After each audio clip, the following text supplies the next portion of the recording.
Hey, everybody, welcome to another live episode of Secure the Seat Live. My name is Minda Hartz, and I am your host. If this is your first time joining us, welcome. You're already part of the squad. If you've been rocking with us since, I started the podcast in 2018, and then we went to LinkedIn on 2020. You are family, you are part of the squad. So regardless if it's your first time or your 100th time, thank you for joining us, because you could be anywhere on the internet right now and you're here with us. And so I'm excited for today's conversation. First of all, put in the chat, let me know how your weekend was, because if you're watching us live, then you're coming off a weekend. Hopefully it was good. Hopefully you did something that made you smile. And if you're watching the replay, then you chime in the chat too. Primarily, our viewers are on LinkedIn, but we have people watching us on Twitter, on Facebook, and YouTube. And so we just want to make sure that we hit all the different spots, because we appreciate wherever you watch. And if you are excited as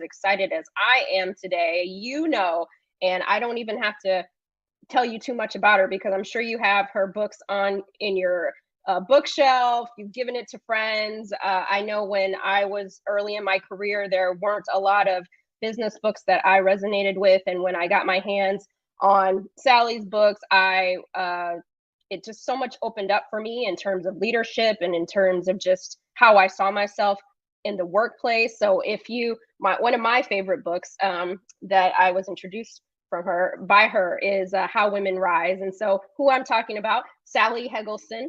Okay, she is a renowned thought leader, a best-selling author, a trailblazer, and I'm sure she sits at a whole bunch of other intersections that we'll find out more about today. But I'm just excited to be able to have this conversation, because I wouldn't be able to do the work that I do today if it wasn't for the voice of Sally, if it wasn't for the courage of Sally. And so I am very just honored that I get to have a conversation with her today on how we rise together, because at the base of everything, there's a lot of chaos in the workplace. There's a lot of uncertainty. There's a lot of mistrust. And the one thing we need is, our success is not a solo sport. We have to do this together, okay? And so it can't be just, me and my people. It can't be just you and yours. We all have to make the workplace better than we found it, and we get to do that together. So without further ado, I'm going to bring Sally to the stage.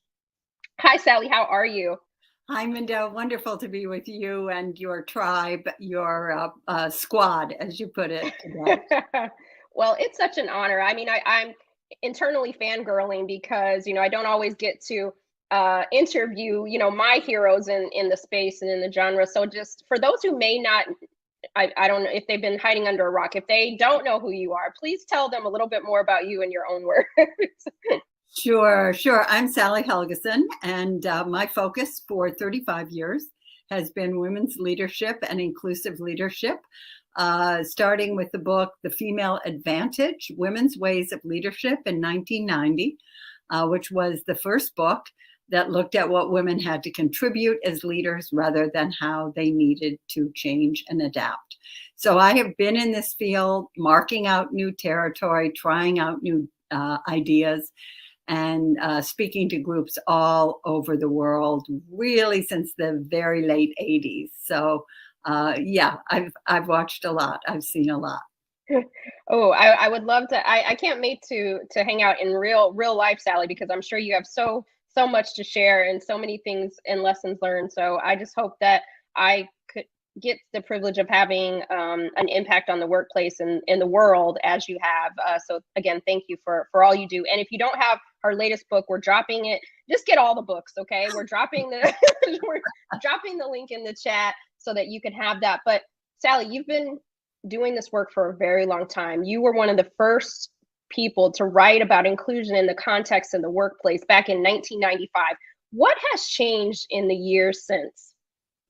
Well, it's been really interesting. Yeah, I wrote the book, The Web of Inclusion, published in 1995, which was the first book to use the language of inclusion in regard to business and the workplace. What has changed was, number one, inclusion got paired with diversity. When I first began writing about it, I thought of it as a useful concept for leading organizations, given the changing nature of the technology. But within about 3 or 4 years, organizations had made the pairing. We were all talking about D&I, now DEI. So that was a very big change. In my view, the pairing was precisely right, because people who are not part of the historic leadership mainstream are the most likely to feel in some way excluded. And we know that. We know that they don't have that sense of being included when they talk about their organization as they rather than we. So we have a pretty good benchmark for judging that, or when they feel that they are valued for their contributions, perhaps, but not for their potential. So it's a great pairing. And since those two started to be hooked together, I've done so much work in the space of inclusive leadership, and it's been amazing to watch how it has evolved in the last few years. And this is why I wrote Rising Together, my new book, because I really wanted to get back to this topic. It's more important than it's ever been. Oh, that's the truth. Let me tell you. And if you don't have that book, we're dropping it in the chat. Make sure you get it. It's a necessary read. If you care about making the workplace better than you found it, you need this book in your toolkit. Okay. And so let's talk about the new book, Sally. Rising Together, you identify 8 common triggers that can undermine our ability to connect with people across gender, racial, ethnicity, sexual, and age divides, or whose history and values may differ from our very own, which that happens every day, right? We come across people like that each and every day. Can you talk about a few of these triggers? Certainly. For example, one of the triggers is visibility. We're triggered by visibility when, for example, we feel that our contributions aren't necessarily noticed. We may feel uncomfortable talking about them. We may feel that other people are kind of sucking up all the air or getting credit for ideas that we may have originated. We may have had the experience, quite common, of saying something in a meeting, evoking not much response, and then somebody else reframes it in a certain way, and everybody goes, oh, what a great idea. So all those things trigger us in terms of our visibility. And this is completely understandable. It is human. Triggers are environmental. They're not a bad thing. We are triggered by all kinds of things in our environment. The problem arises when we are triggered and we then sort of default to a narrative about, oh, well, that other person's such a showboat, or, you know, they're always talking about themselves. I don't do that. I'm uncomfortable doing that. So I'm a better person or a nicer person or whatever it is. When we default to those narratives to kind of make ourselves feel better and then possibly bond with other people based on those, then it really keeps us stuck in that narrative. So trying to create a different kind of narrative around it is helpful because, for example, with visibility, we want to learn from people who are good at this. It doesn't mean we have to do it like they do. You know, somebody might say, oh, I have that client eating out of my hand. And we might feel more comfortable saying, I feel that I really bonded with this client, but we want to be able to. This is absolutely necessary. And for anyone who perceives themselves outside of the leadership mainstream, we need to bring visibility to what we achieve and what we contribute. We've got to find a way to do that. And when we're triggered, that provides us with a kind of cue that it's important for us to move forward with this.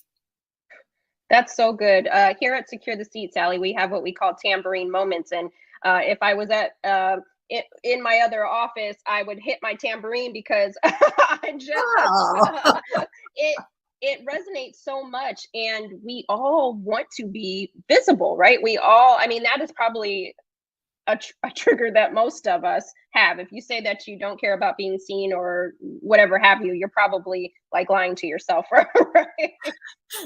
I've even heard authors say, I don't really care if my books sell. Oh, really?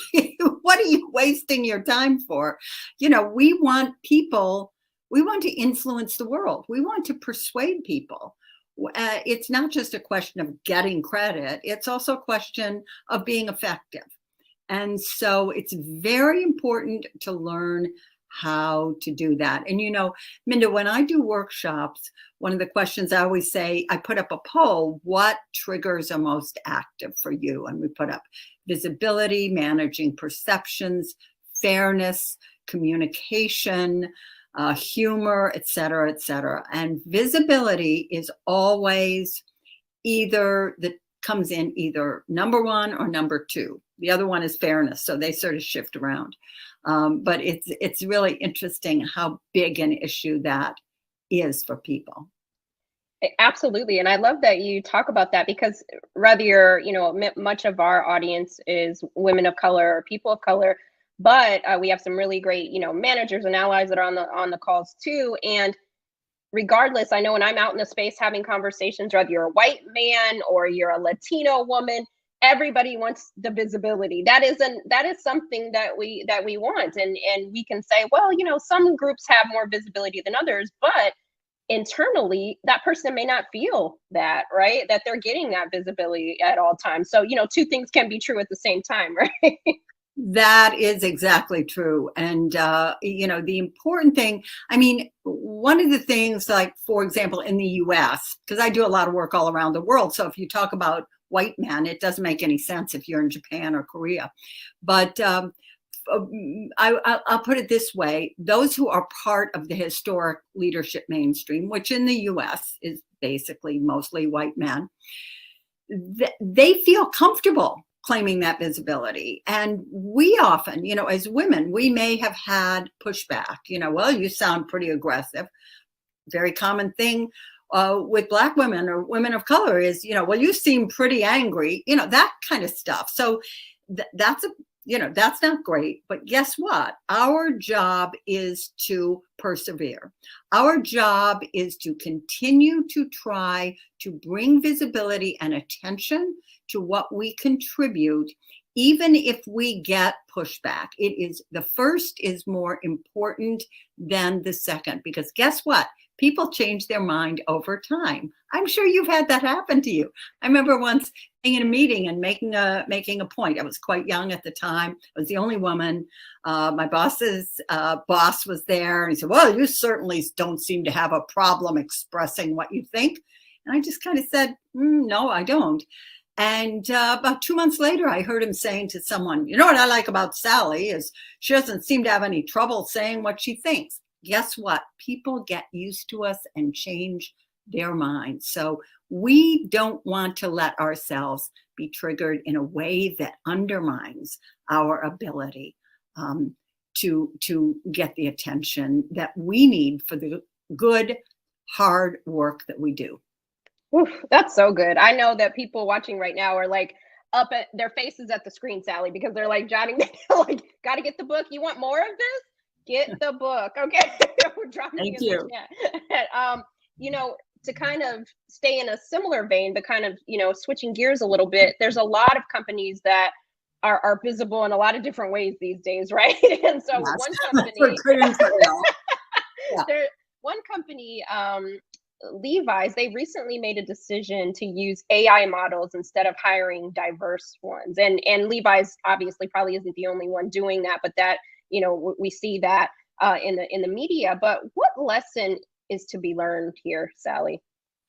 I think that trying to outsource and do diversity on the cheap, which is what the basic aim is by using AI. It may be an investment now, but they're thinking down the road, we can fire a lot of people and save a lot of money by having this application or this, mental robot do this for us. It's a terrible idea in my view, because when we try to outsource things that require refined thinking and real judgment. We can't do that. Machines cannot do that for us. And there, as organizations try to hire more diverse people, if they take too data-centric an approach, well, this person checks the boxes on this, that, or the other, they're not going to really get good matches. And I think it's a negative trend. I anticipate some car crashes of the kind that self-driving cars have had, or self-driving space launches have had. I think it's a very, very poor idea. We need to learn and approach the hiring with an open mind rather than feeding in a bunch of data and expecting good results. There is no way that a machine can be inclusive. It just is not going to happen. Yeah, it totally takes away emotional intelligence, right? Something we've been talking about. Exactly, right. Oh, let's teach a machine to be emotionally intelligent. No, guess what? They don't have emotions. That's not going to happen. Yes, exactly. I love the way that you say that. And I wholeheartedly agree that if we're getting it wrong in real life, what makes you think that, Exactly. that the machine Giving up. Yeah. And It's called giving up. Exactly. And listen, most of you are watching on LinkedIn right now. Tag somebody in the chat, because maybe your company is talking about these things right now. Let's not get lazy with equity in the workplace. Let's do the job. Let's make sure everybody's valued in the right ways. And like you said, self-driving cars, whenever I see them, I'm in LA and I see these cars, I get out of the way. I'm like, I don't know what's going on, but I rather have that human there that understands what the workplace needs, what it feels like to going back to the triggers, when triggers happen, understanding what those look like, and everything else. So thank you so much, Sally. Any final words about just your new book, what people can expect, who you wrote it for? And then I hate that we have to jump into our bonus questions, but I know you have tons of things going on in your day, but I'm glad we could give people this little Sam's Club sample of what to expect in your latest book. Sam's Club. Love it. Yeah, part of the reason that I wrote Rising Together is I felt that there wasn't enough of the how in how we are doing diversity in organizations. I've been to too many conferences and sat through too many speakers and too many workshops where people say, let me share my leadership model with you, or, here's the reason this is important. We've been talking about why it's important for 15 years, at least, at minimum, probably for 20. So if somebody doesn't get it now, it may be a while. But what I hear over and over is we're not sure how to do this. And so I'm trying to take a very, very practical approach to the how in diversity, whether it's for ourselves, our own policies and our own behaviors ourselves as individuals, or whether it's for companies. So we're not talking a lot about, I might have, this idea, this approach, this bias, etc. That's helpful to know. But then now what? You don't want all aha moment, no, now what? So I'm trying to provide the now what in terms of both understanding how to manage what may trigger us in a very honest and frank way, and also sharing inclusive behaviors that I have seen work well to build the kind of bridges that are so important to having a workplace that works for all. Yes, amen to that. Sally, again, thank you so much for all that you do. I want to jump into our bonus round. I normally ask my guests every week what their favorite rap lyric is, but I'm gonna save this one and give you the opportunity, if you have a favorite quote or just kind of a mantra that you live by, and why. The mantra I live by is circle of concern, circle of control. That is, what am I concerned with, and can I control it? So being able to distinguish what I'm concerned with and what I can control is the sort of rubric I use to make sure I am effective. I talk about it a bit in the book, the idea of circle of concern, circle of control. So that's what I do, because I notice a lot of people getting very upset about things that they have zero control over. Let's pour our energy into where we can be effective. You know, when I read that part in the book, it really hit for me. And I have these sticky notes all over the place in my office. And because that's the piece of the puzzle, right? There's so much that we can control. And instead of like spinning my wheels on the things that I can't, right? So thank you for that. We all need to like inhale and exhale that mantra for our life. My next question for you is, every person watching today is a leader. They don't have to wait for their manager to tell them in a one-on-one or give them a promotion. We get to activate leadership right now at any time. What is one piece of advice you would give everyone on how to leave the workplace better than we found it? I think ask other people questions to find out how you can be helpful to them. This can start on day one. It can start in your first job. You know, is there anything you would particularly like to accomplish in the job you have now? Is there anything I can do? Is there anyone I can introduce you to? Is there anything I may have learned along the way that could be helpful? You can be 40 years younger than somebody, and you can be helpful to them, because trust me, there's a lot you know that they do not know and don't understand. So getting active and asking that question, how can I help? How can I be of service? That is how you demonstrate your leadership from day one at the age of 21 when you just got out of school. I could talk to you all day, Sally. Thank you for that. Your latest book is Rising Together. You can buy that wherever you like to buy your books. We're dropping the link in the chat. Make sure that you share it, tell a friend. Before I let you go, Sally, I just want to give you your flowers again, because I don't know if you remember this, but many years ago, we were introduced. I had just signed with Seal Press, Hachette. We were introduced, and it was a very new world for me. I had never written a book, and you are so successful in the space as an author, and it was just I was just like in a state of confusion, and you took time to answer some questions for me and offer support, and I will never ever forget it as long as I live. And I just want to say thank you for I'm sure you get approached by a whole lot of people all the time, and it just meant so much to me for you to take that time and to stay connected and allow me to lend support to your latest book. You just don't know how much that meant to me. So thank you so much.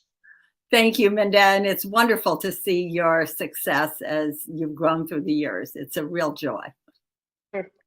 Now, I won't cry on Secure the Seat, but thank you so much, Sally. But it's a pleasure. Everybody go out and get all of Sally's books, support her, hire her, work with her, and tell your colleagues about the work that she's doing, because we all need it to be able to continue rising together. So thank you so much, Sally. My pleasure, Minda. Love working with you. All right. See you soon. Bye-bye. Oh, that was such a great conversation. Really appreciate that. Make sure that you get the book. I know that you were taking notes. Tag somebody in LinkedIn, share the link after the fact. All of our shows are recorded and we place them on YouTube. So make sure that you share that. Going to bring Mike up so that we can do our new month affirmation and then close out for the week. So again, thank you all for taking time to join us today. Hey, Mike, how are you? Hey, Minda, how you doing? Great episode, right? Amazing insight by Sally. Amazing insight by you. That was an amazing episode. I really enjoyed. I know, I'm so fired up. What is our affirmation for the month of May? Yes. So our affirmation last month for April was, I value and hold to the relationship with myself. And this is a follow-up affirmation for the month of May. It says, I love the way I always take care of myself. I believe it's important to speak good to ourselves and appreciate ourselves and appreciate the relationship we have with ourselves and appreciate the affirmations we say to ourselves. Because if we're waiting on someone else to speak kindly to us, we may be sad our entire lives.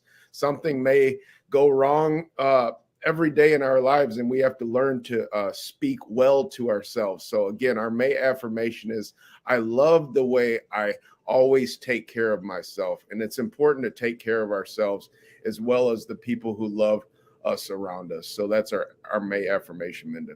I love that so much. And it's building off of just the work that we've been doing since the top of the year, building on those affirmations. And even if you're sitting there thinking, oh, I take poor care of myself, change the narrative today. I love how I'm taking care of myself, because I don't know if you ever saw this, Mike, or any of our squad members, but there's this like video of Snoop Dogg, and he's at, I don't know if he's at a roast, a comedy roast or something like that. And he gets up to the mic and he says, I'd like to thank my success to me. I'd like to thank all the things that I have to me. I want to thank myself. And sometimes we don't thank ourselves. We thank ourselves for taking care of us. We wake up in the mornings, we nourish ourselves, we tell ourselves good things. So give yourself that praise. You do a good job. If you haven't been, you get a chance to do it right now. Right, Mike? That's it, Minda. It's time to start. If you haven't already, it's time to start. Let's do it. Period. All right. Listen, I hope you enjoyed today's episode. It was just really a pleasure having Sally on the show today. Make sure that you purchase all the books, but this current one, Rising Together, because God knows we need that in the workplace. Also, if you need more affirmations, we're going to put Mike's information along the bottom, because he has a whole year's worth of affirmations. We also have some really cool things coming down the pipeline for you. Make sure that you go to my LinkedIn page, hit follow if you're not, and follow Mike too, and check out what our new book club read is for the month of May. So if you haven't been joining us, make sure you do that. And then we have some really cool stuff. I know many of you always tag me or message me and ask me, when are you bringing back the Secure the Seat Writers Retreat? Well, we have a couple things we're rolling out this summer, and I'm really excited to share them with you. But the retreat is coming back. So start saving your coins, get your notebooks ready. We are going to get back into writing. And then I have some special information that we're going to be sharing later in the year about the Ascend Leadership Society. So more coming on that. But listen, we still got a lot left in the year, y'all. And it's all gas, no break. And I love the way, how is Mike, finish it off? I love the way. That's it. That's it. I love the way I always take care of myself. Yes. So let's do that today. And we will see you next week on Secure the Seat. Keep securing your seat.